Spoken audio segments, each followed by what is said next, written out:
So, with the best of series, we're up to the Minnesota Wild. So, we're about halfway through the NHL.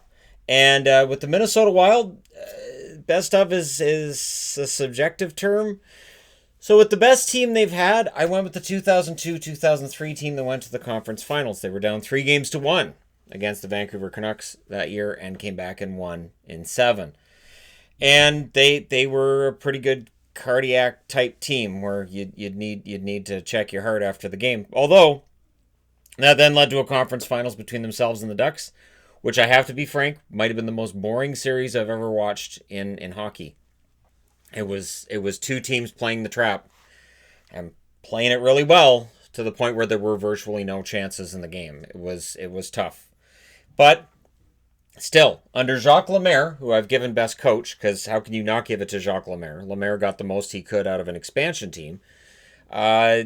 He did his best to coach them to a victorious formula.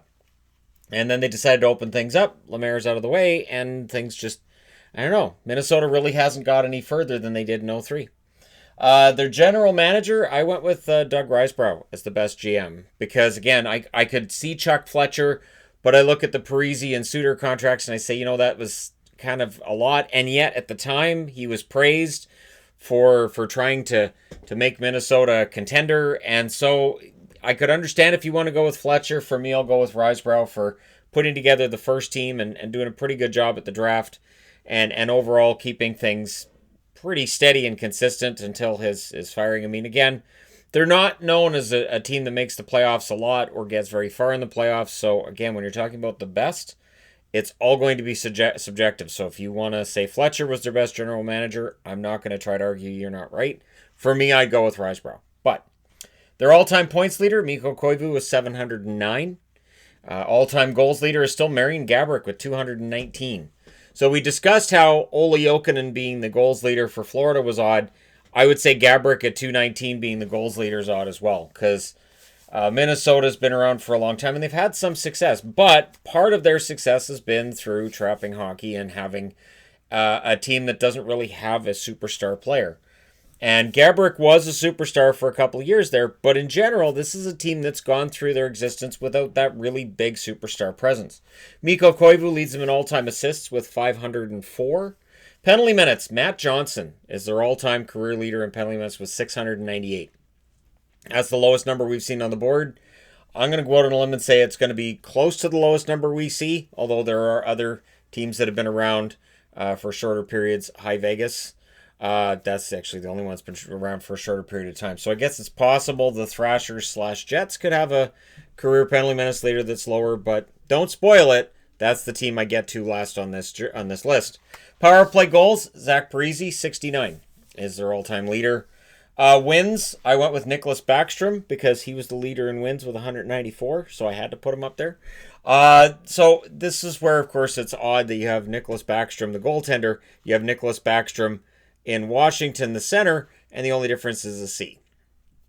One of them has a C in their name and the other one hasn't, but they sound exactly the same. And so it was confusing to me when they were both in the league at the same time. You'd hear, well, Nick Backstrom had a good night, and I'd be thinking, which one? The all-time save percentage leader, Dwayne Rollison, with a 919. One thing that defined those early Minnesota teams as well, really, really solid goaltending. So they knew how to keep the puck out of their net through good goaltending and really solid defense. Overall, this was a very, very well-coached team. Shots against, Backstrom leads there with 11,283. And, he went from being a pretty darn good goaltender to it just seemed to fall apart for him overnight. Shutouts, Backstrom leads there as well with 28. And right now you got to look at Stalock and Dubnyk and ask, do they end up on this list? Well, Dubnyk's, I don't know how much longer he's going to be in Minnesota. He'd be closer on the all-time list than Stalock, but in all likelihood, if somebody's going to beat these totals, it's probably going to be somebody who's not in the organization yet, or maybe one of the young guys. So, yeah, with the best team, I went with 02-03. In terms of their performance, for their most wins against any one franchise, Edmonton, 55. 55 wins against the Oilers.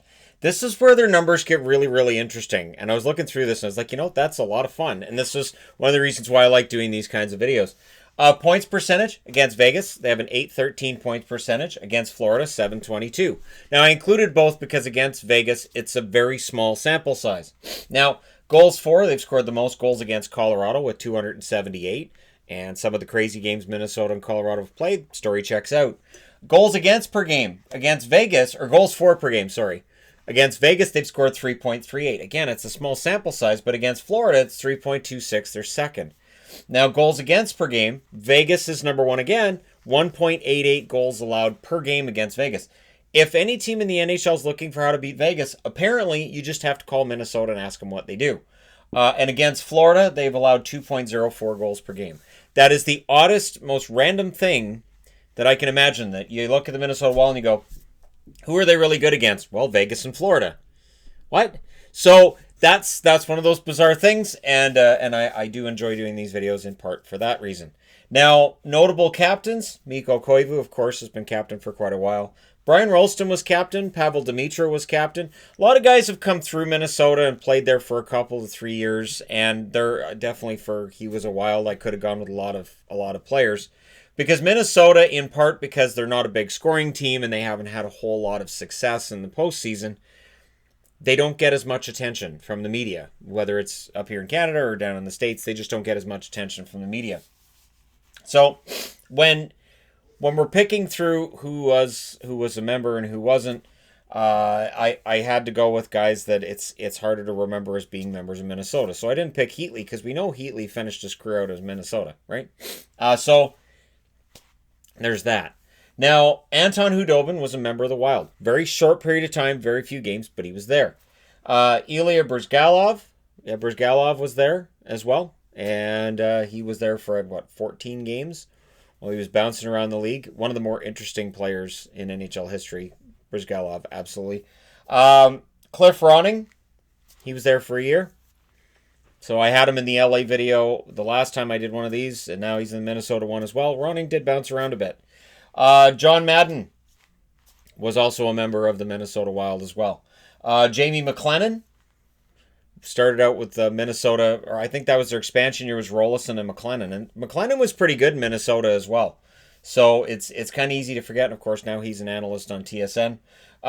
Owen Nolan, member of the Minnesota Wild. Might be easy to forget. Again, if you're a Wild fan, you'll remember a lot of these guys. But if you're not a Wild fan, you might easily forget. And Alexander Daig. Daig kind of reinvented his game as a member of the Minnesota Wild. And what I mean is, he was never going to live up to that number one overall billing. But when he went to Minnesota, I don't think that was the expectation anyways. He was there on a cheap contract. And he played okay. He wasn't like a stellar all-star player as had been envisioned when he's drafted first overall. But he played well. And so the Minnesota Wild got the most they could out of Alexander Daig after his career was supposed to be finished. He did play a little bit longer in the NHL than expected. And so Daig for me ends up on the board. So with Minnesota, I guess the thing with them is their best overall season was 2016-2017, points-wise. They had 106 points. But then in the playoffs, it was a fail again. So they can put together these really good runs. They had, a 16-17 game winning streak that season. They had a really long winning streak. And they had that game against Columbus where they were two teams on the longest winning streaks that had ever met each other in NHL history. And then I believe they were both out in the first round. They are able to put together some pretty decent regular seasons. I think where the frustration sets in if you're a fan of the team is the postseason. I look, for instance, at the last time they were in the postseason against Winnipeg. And a lot of people put it on Dubnyk. I didn't think Dubnyk was the problem.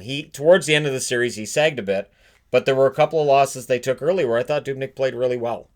And so the biggest question if you're a Minnesota fan is, your longest playoff streak is 6 seasons from 2013 through to 2018. So you want to see that continued success, but you also want to see the team building to the Stanley Cup.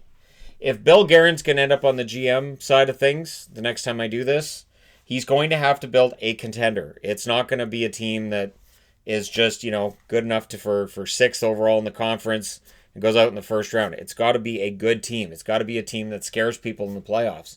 And Minnesota hasn't really had that, which is strange because I remember after 2003, I was plenty scared of Minnesota. I remember when they started that comeback against Vancouver, and I kind of felt it. You could feel it in the air coming out of Game 5. Where you're like, oh no, they got to tap this down in 6, and we're going to 7, we're dead. So, gotta love the optimism, right? Gotta love that as a sports fan. But they really didn't follow that up. And despite the amazing coaching job of Jacques Lemaire, they were not able to follow that up. And I think they're still trying to. And it's been 17 years since that conference finals run. And they're still trying to get back. So I guess the question I have for Minnesota fans and just people in general is, when does Minnesota get back? They're the state of hockey. And I don't think anybody would argue that they're not. Minnesota's rabid about hockey overall in general.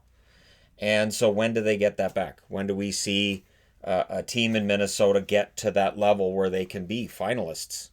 Let me know what you guys think in the comment section below. As always, don't forget to hit like and subscribe if you're browsing your way through. You just happen upon this video. As always, stay safe, stay home if you can, wash your hands, and I will talk to you guys again very soon.